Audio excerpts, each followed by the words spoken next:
की बेटी हूँ और पंजाब विश्वविद्यालय से यहाँ आई हूँ। वेद की विद्यार्थी हूँ।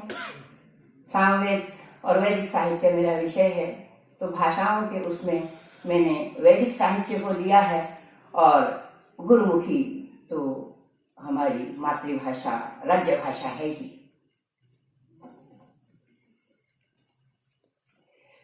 वेद विश्व का प्राचीनतम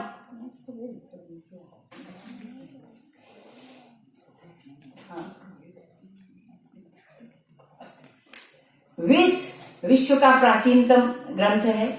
वैदिक ऋषियों ने जीवन के सभी ऐहिक तथा पारलौकिक तत्वों के ऊपर गंभीरता से मनन किया था। एतद विषय उनका ज्ञान मंत्रों के रूप में अभिव्यक्त हुआ।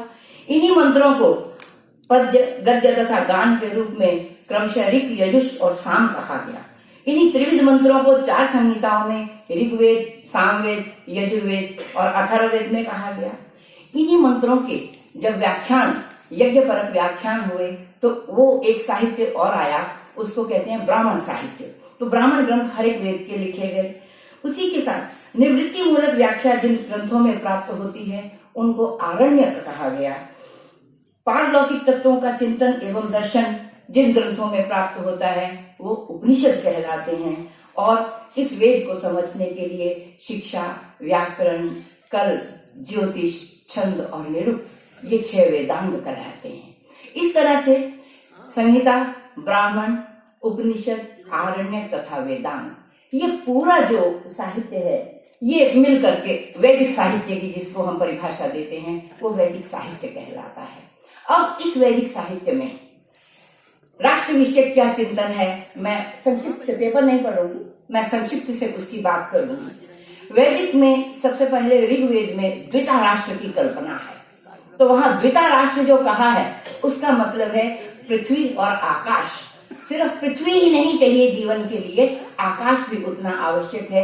ये वैदिक ऋषि जाना करते थे, जानते थे। फिर उसके बाद उन्होंने जो राष्ट्रभक्ति का एक गीत आता है यजुर्वेद में, वहां स्पष्ट रूप से लिखा है कि एक राष्ट्र को बचाने के लिए, एक राष्ट्र के निर्माण के लिए 2 शक्ति आवश्यक होती है। एक है ब्रह्म शक्ति, दूसरी है क्षत्र शक्ति। तो उन्होंने कहा है, यजुर्वेद ने स्पष्ट कहा है कि जहाँ ब्रह्म शक्ति एवं क्षत्र शक्ति समान रूप से एक साथ प्रवृत्त होती है, जहाँ देवता अग्नि के साथ हवि ग्रहण करते हैं, जहाँ इंद्र और वायु एक साथ विचरण करते हैं, उसी देश को पुण्य देश जानना चाहिए। और वह देश कौन सा है? वह देश जहाँ यज्ञीय यूप गाड़े जाते हैं, यहाँ 6 ऋतुएं आती हैं, जहाँ जौ और धान की खेती होती है, यहाँ उरु, कुरु, पुरु ये सब जातियां निवास करती हैं, जहाँ नाना भाषा कहते हुए लोग जो हैं एक घोंसले के समान जैसे पक्षी रहते हैं, ऐसा रहते हैं। नाना भाषा विवाचसी यत्र विश्व भवति एक नीड़म। तो ऐसा राष्ट्र जो क्या है, ऐसा राष्ट्र भूमि सूत्र में भी कहा है कि यही राष्ट्र मेरा राष्ट्र है। तो इस राष्ट्र की जो कल्पना की गई है ये और कुछ नहीं, ये यही सप्त सिंधु प्रदेश है, यही आर्यवर्त प्रदेश है, जिसको कि हम पुराना पंजाब भी कह सकते हैं। तो इस तरह से पंजाब और वैदिक साहित्य का जो है बहुत गहरा संबंध है। दूसरी चीज एक और, राष्ट्र के स्वरूप में भूखंड, संस्कृति तथा भाषा, ये तीनों चीजें जो है वो आवश्यक होती हैं। इन तीनों चीजों को वैदिक ऋषि क्या कहता है? इड़ा, भारती और सरस्वती। इड़ा से मतलब है वो भूखंड जिस पर हम निवास करते हैं, उसकी रक्षा के लिए सदा हम जागरूक रहते हैं। और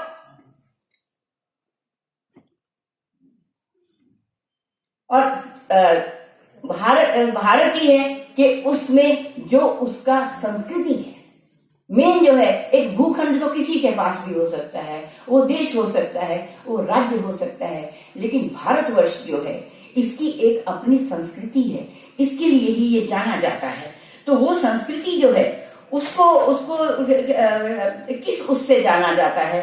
तो उसमें उसके चिंतन में, उसके व्यवहार में और उसकी परंपरा में उसको जो है वो जागृत करता है, वो अग्रसारित रहता है। ऋषि भली भांति परिचित थे कि अपनी सामूहिक सम्मानपूर्ण सत्ता बनाने के लिए अपनी धरती हो, ये तो एक अकाट्य सत्य है। इसीलिए बहुत लोगों ने कहा बताया, अथर्ववेद में मंत्र आता है, माता भूमि पुत्रो हम पृथिव्या, ये भूमि मेरी माता है और मैं इसका पुत्र हूँ। और ये धारणा जो उद्भुत की है, ये वैदिक ही अवधारणा है। वेद में जितनी भी शक्तियां हैं उन सबको मातृत्व का रूप प्रदान किया है। देवता शब्द जो आज हिंदी में पुल्लिंग हो सकता है, लेकिन संस्कृत भाषा में, वैदिक भाषा में देव शब्द से टाक प्रत्यय लगने से देवता शब्द बनता है, जो कि स्त्रीलिंग शब्द है। इसीलिए चाहे वो नदी है, चाहे वो लता है, चाहे वो पृथ्वी है, ये सारी जो शक्तियां हैं ये सब मातृ शक्तियां हैं। ये मातृत्व की जो भावना जो है वो वेद ने दी है, ताकि माता के आंगन में, माता के गोदी में जो है हम सारे बंधुत्व भाव से रहें। ये वैदिक ऋषि की कल्पना है। तो जिस राष्ट्र में हमारी एक सुदीर्घ परंपरा है, उसका बौद्धिक विकास की, उसकी सुरक्षा और समृद्धि के लिए जागरूक रहना, ये राष्ट्रीय चेतना है। ये राष्ट्रीय चेतना सांस्कृतिक चेतना का एक अनिवार्य अंग है। भारतीय संस्कृति की विवेचना वैदिक साहित्य में यत्र तत्र दृष्टिगोचर होती है। जैसे कि यजुर्वेद के मंत्र में कहा है कि ये मेरा देश जो है, इसकी हम तन मन धन से सुरक्षा करें, हम मातृभूमि के प्रति निष्ठावान रहें, उसकी उन्नति के लिए हम क्रियावान रहें और उसको मातृभूमि माँ हम हमेशा कहें। तो इसके साथ ऐसे कौन से गुण हैं जिसके कि हम उसको क्रियावान बना सकते हैं, जिसके उसकी रक्षा कर सकते हैं। मैं रविंद्र जी की बात का संकेत करूंगी। इन्होंने कहा था कि राष्ट्र वैभव की तो बातें हम करते हैं, लेकिन आज आवश्यकता जिस चीज की है वो क्या है, वो हम किस तरह का साहित्य रचें, किस तरह का व्यवहार विचार करें, किस तरह से हम उसको क्रियान्वयन करें, ये बातें विचारणीय हैं। तो वैदिक ऋषि ने जिस तथ्य को कहा है, जिन सिद्धांतों को कहा है, उसमें एक ही श्लोक में इसका वर्णन किया है, एक ही मंत्र में, अथर्ववेद में आता है 12वें सूक्त में, सत्यम बृहद उग्रम दीक्षा तपोह ब्रह्म यज्ञ पृथ्वीं धारयन्ति सर्वभूतस्य भव्यस्य पत्न्यो लोकम अपृथ्वी न कृणोतु। ये ही तत्व हैं जो राष्ट्र के धारक गुण हैं। बहुत बड़ी प्रभु सत्ता हमारे पास आ जाए, धन धान्य से परिपूर्ण राज्य हो, लेकिन उसको चलाना कैसे है, उसको संभालना कैसे है, उसका योग तो हो गया, क्षेम कैसे होना है, इसकी चर्चा की है। सत्यम बृहद, सत्य बोलने वाले हों, हम सत्यवादी हों, ये पहला गुण है। दूसरा है ऋत मतलब प्राकृतिक का, हम जैसे जो हमें उपलब्ध होता है उसका सम्मान पूर्वक, वैसे ही उसका अन्यथा रूप बिगाड़ करके ना करके उसको सही रूप में, उसी सहज रूप में उसको ग्रहण करने की जब हम कोशिश करते हैं, नदियों को, जिसको हम पर्यावरण एक तरह से आज की भाषा में कह सकते हैं, उसकी रक्षा करना। तीसरा है दीक्षा। दीक्षा हम समझते हैं कि ये तो यज्ञों में ही ली जाती है। दीक्षा का मतलब है कोई व्रत लेना, कोई संकल्प लेना। तो यहाँ हम आज इकट्ठे हुए हैं इसीलिए कि हम यहाँ से कोई दीक्षा लेके कर जाएं, संकल्प लेके जाएं कि किस तरह का साहित्य निर्माण हम करें या किस तरह के साहित्य की हम चर्चा करके उसको अग्रसारित करें। फिर तब दीक्षा ले लेना आसान है, संकल्प ले लेना आसान है। यहाँ से संकल्प करके चले गए, घर में जाकर के अपने अपने पुराने कार्यकलापों में हम फिर से जुट गए, तो वो उस दीक्षा लेने को वो उसका मिथ्या प्रयोग हो जाएगा, वो मिथ्या दीक्षा हो जाएगी अगर हमने उस व्रत का आगे तप से पालन नहीं किया, उसको क्रियान्वयन नहीं किया। फिर एक गुण और बताया ब्रह्म। ब्रह्म का मतलब है ज्ञान। तो सारी दीक्षा और संकल्प और तप क्रिया तब होती है जब उसके साथ ज्ञान मिल करके चलता है। तो वैदिक ऋषि और फिर कहता है यज्ञ। यज्ञ यहाँ एक आहुति किसी स्थान पर प्रदान करना यज्ञ नहीं है।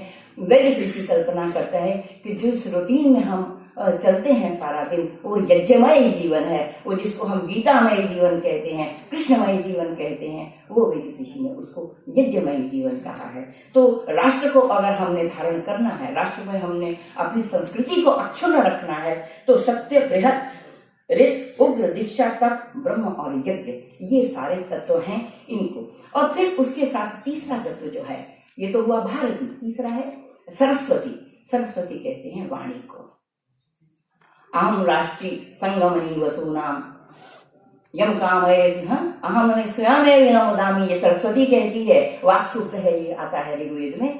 अहम स्वयमेव वदामि, मैं यहाँ खुद कहती हूँ, यम कामये तम तम उग्रम कृणोमि, मैं जिसकी कामना करती हूँ मैं उसी को उग्र बनाती हूँ। तम ऋषि तम सुमेधाम, उसी को मैं ऋषि बनाती हूँ, उसी को मैं अच्छी मेधा वाला बनाती हूँ। इसलिए ये सरस्वती तत्व जो है ये बहुत ही महत्वपूर्ण तत्व है राष्ट्र धारकों में। तो वैदिक साहित्य की भाषा संस्कृत भाषा है। वैदिक ऋषि नाना धर्म नाना बोलियां बोलते हुए भी, जैसा मैंने अभी कहा, वो एक धर्म एक राष्ट्र की बात करता है, जो कि वैदिक भाषा में सारा साहित्य लिखा गया है। इस प्रकार किसी बोली से किसी और अन्य उपभाषा से विरोध नहीं है वेद में, लेकिन जो मुख्य भाषा जो है वो वैदिक भाषा है। स्वस्वर उसी के बाद उसी का ही जो एक सीमित या एक रेगुलेटेड फॉर्म जो है वो पाणिनि और कात्यायन आदि ने ग्रामर में जब बांध के कही तो वो संस्कृत भाषा बनी। लेकिन वैदिक भाषा जो है वहाँ स्वर है और ताल छंद सब कुछ है, वो थोड़ी विस्तृत है, इसलिए वो वैदिक कहलाती है। तो भाषा भावाभिव्यक्ति का सशक्त माध्यम है। वैदिक ऋषि राष्ट्रीयता का सिद्धांत करते हुए इस तरह इस भाषा के माध्यम से जो विशेष संस्कृति में और राष्ट्र में चाहिए चेतना के लिए, वो हमारा सिद्धांत है सुसह का सिद्धांत। उसमें संगमन, संवदन और संवोमनांसि जानताम ये कहा है। संज्ञान सूत्र आता है ऋग्वेद में, वो कहते हैं संगच्छध्वम, हम एक साथ चलें, संवदध्वम हम एक साथ बोलें, और संवोमनांसि जानताम हम सब एक दूसरे के मन की बात जानते हुए आगे बढ़ें। समानी व आकुति हमारे प्रण एक हो, समाना हृदयानि वा हमारे सोचने का तरीका एक हो, समान वस्तु वो मना हमारे चिंतन का प्रतिफलन एक हो, यथा वसु सहा से यही उन्होंने सुसह का कंसेप्ट कहा है। सुसह मतलब वननेस, नॉट टुगेदरनेस।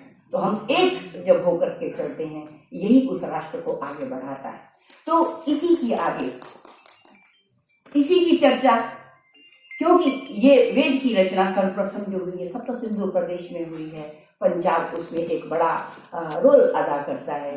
तो बहुत दिनों तक तो पंजाब में संस्कृत का ही बोलबाला था, लेकिन धीरे धीरे जब आक्रांताओं का आना हुआ तो अरबी भाषा का प्रभाव पड़ा, फारसी का प्रभाव हुआ। तो उसी समय गुरुमुखी जो है वो सत्ता में आई।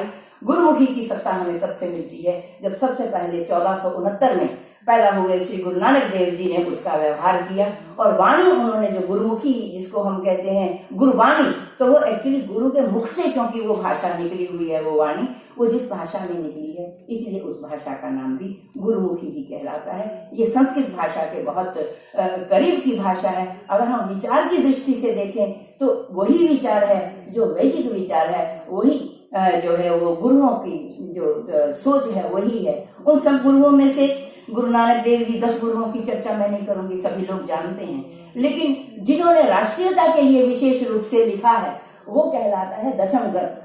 दशम ग्रंथ गुरु गोविंद सिंह जी की रचना है, जिनकी एक बहुत सुंदर कृति हम सारे जानते हैं, देव शिवावर मोहे शुभ कर्म न ते कबहू न टरूं अरिट सो जब जाए डरूं निश्चय कर अपनी जीत करूं। तो मेरी जीत हमेशा निश्चय होनी चाहिए, ऐसा शिवा ऐसा शक्ति मुझे ऐसा वरदान दो, ये गुरु गोविंद सिंह जी ने कहा था। और जब जब आक्रांता आए तो उस समय ये गीत भी बराबर गुजा करता था कि सूर में शिवाजी वांगू सूर्य ललकार तू। ये नहीं कि उदाहरण सिर्फ यहीं से दिया है, पूरे भारतवर्ष से हम किसी भी वीर योद्धा का उदाहरण दे करके पंजाबी में भी बात करते हैं। सूर में शिवाजी वांगू सूर्य ललकार तू, डक्करे तू होण देवी अपनी जिंद जान दे, डक्करे ना होण देवी प्यारे हिंदुस्तान दे, डक्करे जे करे कोई कारण डक्करे चार तू, और सूर में शिवाजी वांगू सूर्य ललकार तू। तो इस तरह की वाणी, इस तरह का तेज जो है वो गुरुमुखी में हमें मिलता है। अब कूका आंदोलन से परिचित होंगे। कूका आंदोलन जब ब्रिटिश के अगेंस्ट जब कूका आंदोलन हुआ, उस समय एक संप्रदाय हुआ, महाराजा ये हमारे नामधारी संप्रदाय के लोग जो नामधारी कहलाए बाद में, उनमें से राम सिंह जी, सतगुरु प्रताप सिंह जी, सतगुरु जगजीत सिंह जी, ये एक वंश है। इन्होंने एक तरफ तो इनके हाथ में वाणी थी और दूसरी तरफ इनके हाथ में खंडा था। एक हाथ में तो ज्ञान है और दूसरी हाथ में छत्र है। तो इन्होंने जो रात रात को, क्योंकि ये चिल्लाते थे, रात रात भर ये शोर करते थे, वॉरियर थे, सेना का गठन हो चुका था, तो इसलिए ये कूकते थे, तो ब्रिटिशर्स ने इनको नाम दिया, ये कूके हैं। तो इसीलिए कूक का आंदोलन पंजाब की सरहद पे बहुत प्रसिद्ध है। आज भी ये नामधारी संप्रदाय जो है, इनका एक अपना साहित्य है, इनका एक अपना वाणी कहने का तरीका है। संगीत को, कला को और शास्त्र ज्ञान के साथ साथ छत्र शक्ति का भी इन्होंने जो है वो गतकें खेलते हैं होला मोहल्ला पे, उसका भी आज ये पूरा जो है उसका अनुसरण करते हैं। इस तरह ये पंजाब की धरती जो वेद की धरती है, जो गुरुओं की धरती है, जो वैदिक भाषा की धरती है, जो संस्कृत भाषा की धरती है, और यहाँ अरबी फारसी भाषाएं भी आकर के मिली, लेकिन आज भी हिंदी और गुरुमुखी संस्कृत अपनी जगह बनाए हुए है। हम कार्यरत हैं उसके लिए। मेरे पिताजी ने बहुत कार्य किया है हिंदी में। उस समय अरबी भाषा का बोलबाला था, कोई उर्दू का शब्द निकल जाता तो लोग कहते थे कि ये तो गलत हो गया, तो उस समय उन्होंने हिंदी की कविताएं लिखी हैं। तो ऐसे बहुत से लोगों ने हिंदी में भी बहुत योगदान दिया है। तो पंजाब की भूमि से मैं प्रणाम करती हूँ इस मंच को और इस सभा को, सबका धन्यवाद करती हूँ।